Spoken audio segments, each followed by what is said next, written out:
In addition to targeting civilian areas, Israel has also deliberately targeted American journalists who set out to document the conflict in Lebanon. Here's a story as told by American photojournalist Dylan Collins, who fell victim to an indiscriminate airstrike in the southern border region. Viewer discretion is advised. To break it down for you, we had arrived at this spot around 5 that day. There's this big plume of smoke in front of us.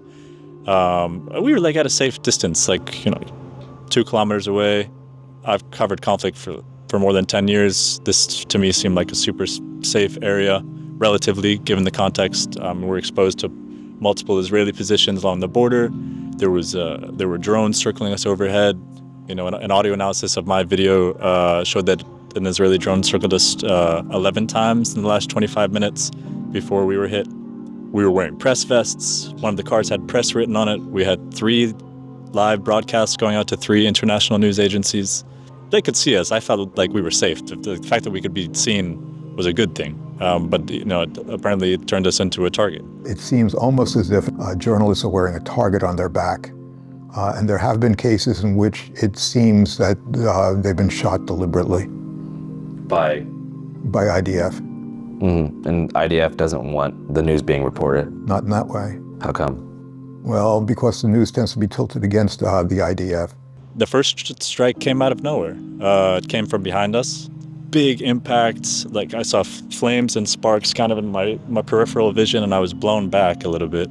And I just heard Christina screaming, what happened? What happened? Fuck, I can't feel my legs. And my blood went cold.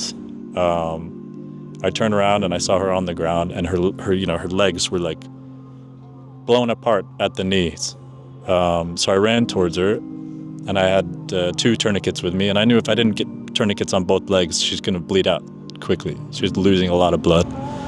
So I got down and started putting a tourniquet onto one of her legs and sliding it up towards the knee to tighten it.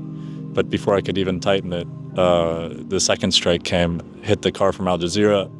That exploded. I was injured in that strike.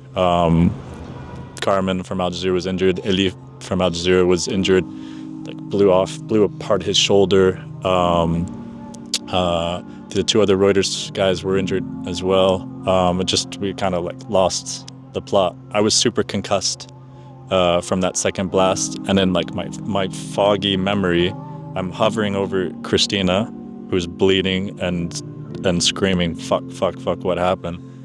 And I look up after the second blast, and I see a leg lying in front of me, which turned out to be the leg of Isam, who was hit by the first blast.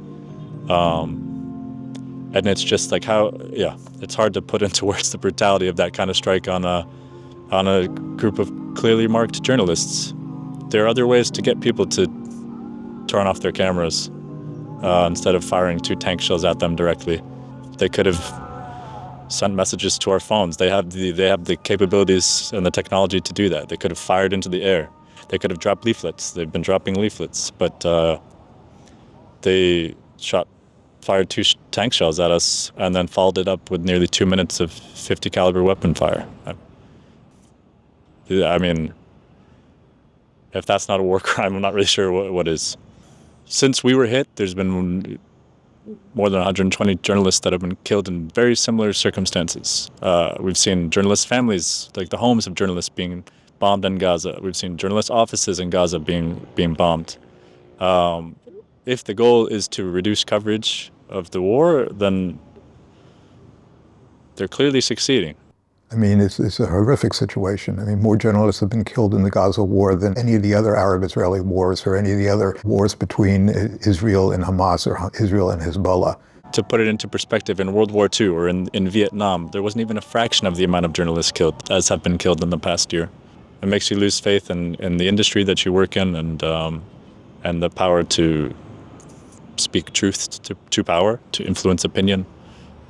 It's been a real hell of a year.